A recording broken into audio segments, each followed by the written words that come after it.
Hello and welcome to another Thoughts per episode, Bleach, TYBW edition. That's what I decided to call it last episode, isn't it? TYBW. I imagine this video is probably a lot shorter than the previous one because I feel like most of what happened in this episode was setting up things that are gonna happen in the next few episodes. We have can I even say this?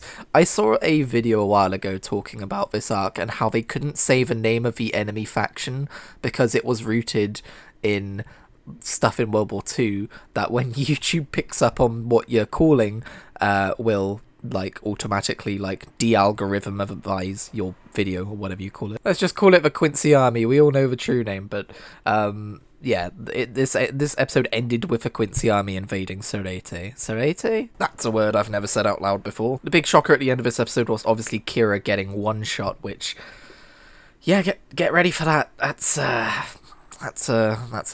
thing. I couldn't quite believe it when I saw it, but I mean, I don't want to spoil how this goes, but that sets the tone for the invasion for sure. Before that, though, we see more of Quilgopi, which I'm probably pronouncing wrong, and Aeon arrives. The free Aranka, the free what's-her-names, the free people.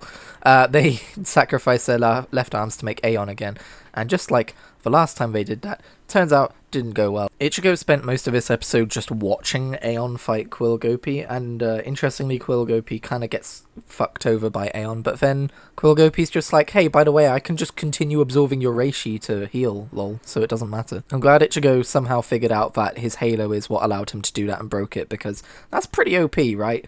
That's a pretty overpowered ability. There weren't too many moments of animation that stood out to me in this episode, except for when Ichigo did go Bankai and destroy Quilg's halo. It just fucking looked awesome.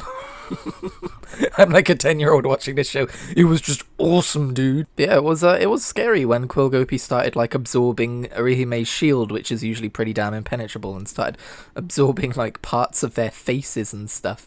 And then, of course, you've got the monstrous transformation of when he absorbs Aeon and gets, Aeon's eyes on his wings and stuff.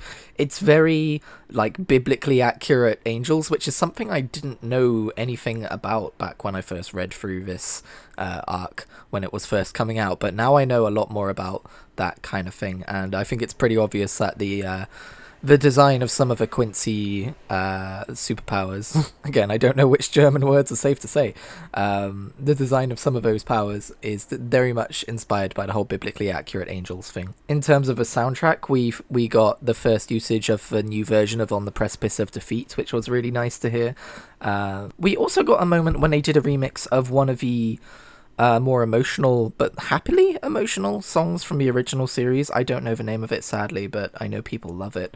And it's when they were talking about the flashback of how they were explaining to the reader how the watcher, how the whole balance of souls things works. And it shows us some flashbacks of the original series, but they're they're not retouched, but they've got this filter over them to make them look like it evokes the idea of watching it on an old CRT set, but it also kind of turns a lot of the background pink, like the intro does, like the OP does. And I was wondering actually how they were going to handle showing flashbacks of the original series, considering the different quality and animation.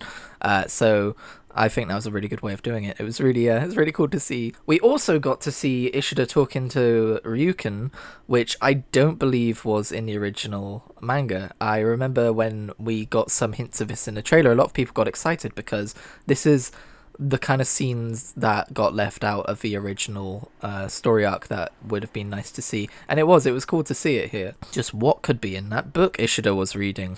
I wonder if we will find out. I can have a guess. But yeah, gonna keep it short and sweet this week. Thank you very much for listening. Let me know what you thought about the episode down below. Leave a like if you liked the video, subscribe for more, and I'll see you next time. I have a feeling next week's episode is gonna be a banger.